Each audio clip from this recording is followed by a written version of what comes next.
MCD चुनाव का आज अहम दिन है और कई उम्मीदवारों की किस्मत ईवीएम मशीन में कैद होने जा रही है। और इस वक्त बातचीत करने के लिए हमारे साथ सांसद रमेश बिदूड़ी जी मौजूद हैं। सीधे उनसे बातचीत करते हैं। तुगलकाबाद में इनका वोट पड़ता है और ये कुछ देर बाद वोट डालने के लिए जाने वाले हैं। सीधे बातचीत करते हैं।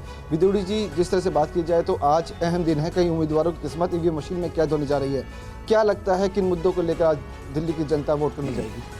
उम्मीदवारों की ही किस्मत नहीं, दिल्ली के 2.25 करोड़ जो दिल्ली में वास करते हैं उनकी भी किस्मत का फैसला होना है कि दिल्ली किसी झूठे व्यक्तित्व के धनी को व्यक्ति को मिलनी चाहिए जो हमेशा झूठ बोलता है, वायदे करता है। 70 पॉइंट भी किए तो कोई वायदे पूरे नहीं है। आज उनकी अपनी जिम्मेवारी वो निभा नहीं पाए कि दिल्ली में पीने का पानी चाहिए, दिल्ली में अच्छे बच्चों के पढ़ाई के लिए स्कूल चाहिए। 1 लाख बच्चे कम हो गए पिछले 8 साल में सरकारी स्कूलों में से। उन लोगों को चाहिए था कि अपनी आवश्यकताओं की पूर्ति के लिए जो उन्होंने वायदे किए थे उनको करते।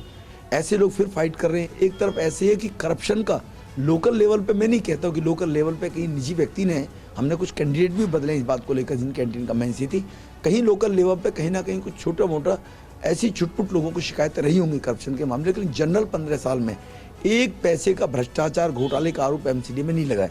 इतनी कटिबद्धता के साथ में एमसीडी भाजपा ने चलाई है।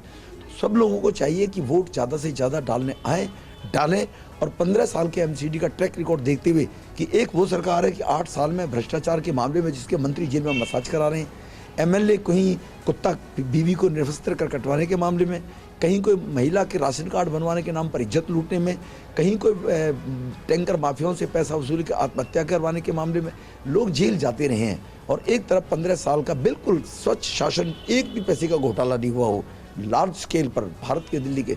तो दिल्ली को और स्वच्छ बेहतर बनाने के लिए जैसे ये कूड़े के ढेर लगे हुए थे 3-3 मास्टर प्लान में, इनको दूर करने के लिए बिल्कुल बिदूड़ी जी के साथ ये बातचीत जारी रहेगी। लेकिन इस वक्त हमारे साथ कुछ और सहयोगी भी मौजूद हैं, जल्दी से उनका रुख करते हैं। सुमंत हमारे साथ इस वक्त मौजूद हैं। सुमंत, ये बताइए, कहा जा रहा है कि इस बार एमसीडी के चुनावों पर पूरे देश की नजर है। ये जो एक्साइटमेंट नजर आ रहा है चुनाव प्रचार के दौरान, जो नजर आया, आम जनता भी एक्साइटेड है क्या एमसीडी चुनावों को लेकर? क्या उम्मीद है?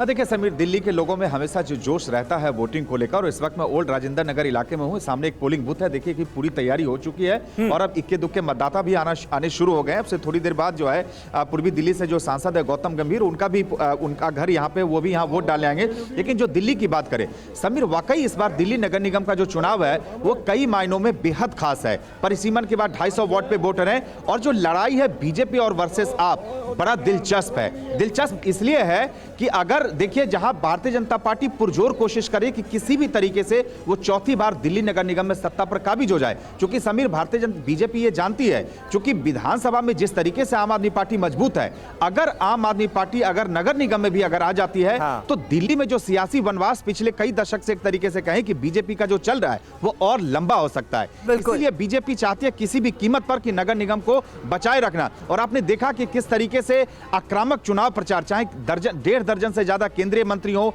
आधा दर्जन से ज्यादा अलग अलग राज्यों के मुख्यमंत्री हो, तो प्रचार में बीजेपी ने पूरी ताकत झोंक दी। और समीर, ये सब कुछ स्ट्रैटेजिकली होता है, क्योंकि जहां पर अभी सुमंत है, पंजाबी देखे 35% से ज्यादा वोटर्स हैं और 25 से 28 असेंबली सीट्स पर ही असर डालते हैं।